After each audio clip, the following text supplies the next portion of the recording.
Welcome back, everybody, to Heavy Duty Country. If you're new here, make sure you hit that subscribe button if you believe that your Second Amendment rights, your God-given natural rights, should not be infringed on. And make sure you got the bell pressed, that way you don't miss anything new. So we had an interesting situation the other day, pretty close to home for me. For those of you who don't know, I live in Central Texas. Love it here.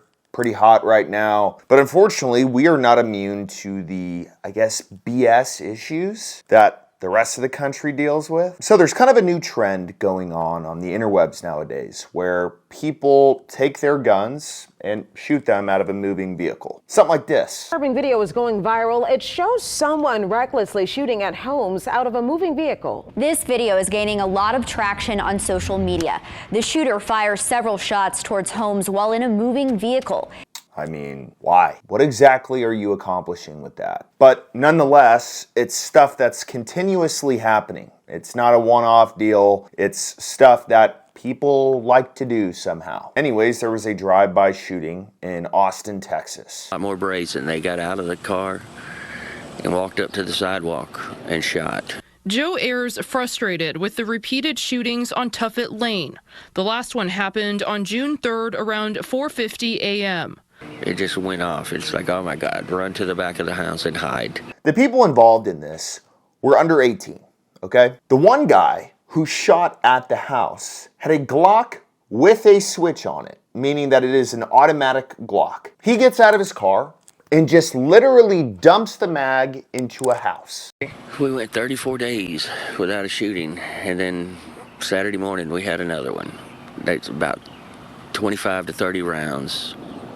Now, apparently they've got some kind of gang activity going on. It doesn't sound like it's a real gang, but the person that these juveniles were trying to shoot at apparently was involved in a shooting previously with the same people on a different street pretty close by in a town called Pflugerville. And so what this kid did was he went on his social media. He posted his address on social media. But of course, I mean, you'd have to be really, really stupid to get into a shootout with someone and then post your real address on your social media. So what he did was he posted the address across the street. So these dudes pull up and empty an entire mag out of a Glock with a switch on it into a house that nobody lives in. So this neighbor has told news companies that this street in particular is being shot up a lot. Austin police confirmed they are investigating multiple shots fired calls on Tuffet Lane from the end of April, as well as the one from June 3rd. In the previous cases, the suspects stayed in the car. Because you can tell that the way they're shooting, that they're not done. They want somebody's blood.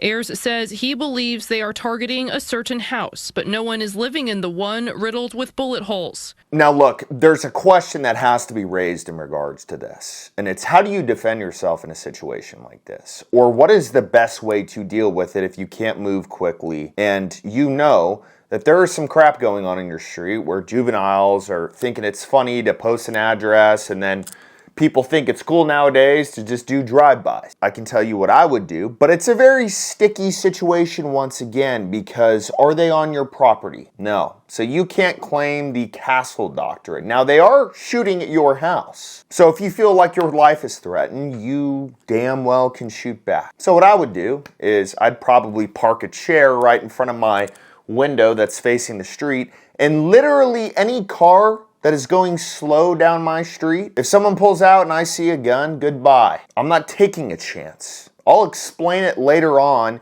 if I get arrested. But I'm not taking the chance of some kid shooting through my window and doming me. Then I have no shot at explaining anything. But this situation is exactly why I have a USCCA membership and why they sponsor this show. For situations like this, and for self-defense in general, if you were in this situation and somebody's shooting at your house, not on your property, but in the street, and you feel like your life is threatened, how do you explain that away? Especially if it's a juvenile. Especially if you live in a place where all of the DAs are super soft on crime. We come to the first major benefit of USCCA. They have a critical response team that you call after you call 911 in a self-defense situation. They're going to tell you what to say.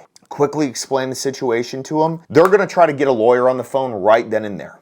If they can't, they know what to say and they know what to tell you. And most likely they're going to tell you to say nothing until your lawyer shows up. Now, if you are arrested, they have a $2 million liability policy that you were covered under if you are in a self-defense situation, which means that you'll be able to get an attorney that's worth his salt. Not some public defender who's going to say, well, yeah, I just shot a guy, who's not going to care about you. They have a great attorney network, and in situations like these, we know how important it is. Time and time again, people get in self-defense situations, they shoot someone, and they get arrested and convicted of it because they don't know what to say or they talk before a lawyer is present. That's exactly what happened in Austin, actually, with Daniel Perry. Just got convicted of murder from a dude pointing an AK-47 at him. And in my opinion, it's Austin, so it's super liberal, but he did talk to the cops before a lawyer was present, and he did give them a lot of info. So I personally am an elite member, and it's something that I cherish, because you never know when you're going to be in a situation like this, and with the amount of crime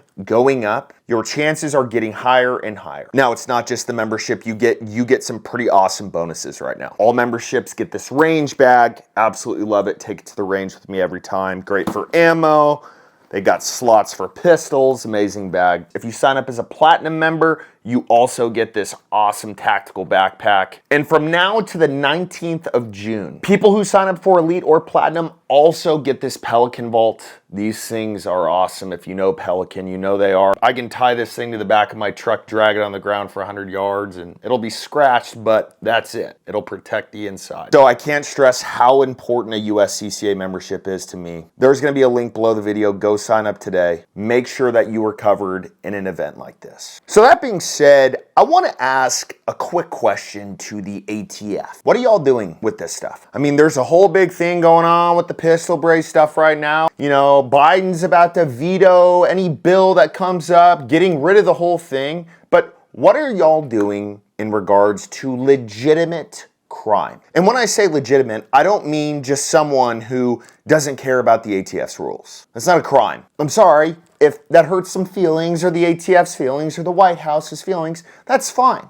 It's not a crime. The Second Amendment is what most people follow. It's not your opinion of it. But what are y'all doing in terms of kids who have Glocks with switches on them? What if one of these kids brought it in their backpack to a school? Are you to blame it on gun violence? Oh, the gun's the problem. It's a culture. It is being failed to be addressed. And we all know why it can't be addressed.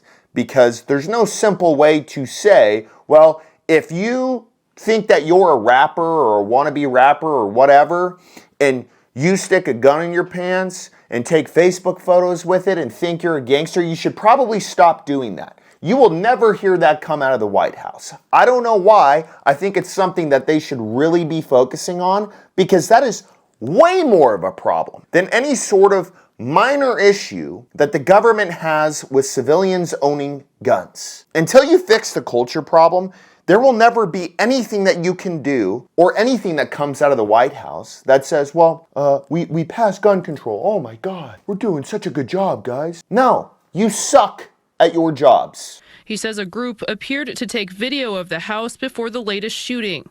That's terrible to sit there and count days before the shooting, before the next shooting.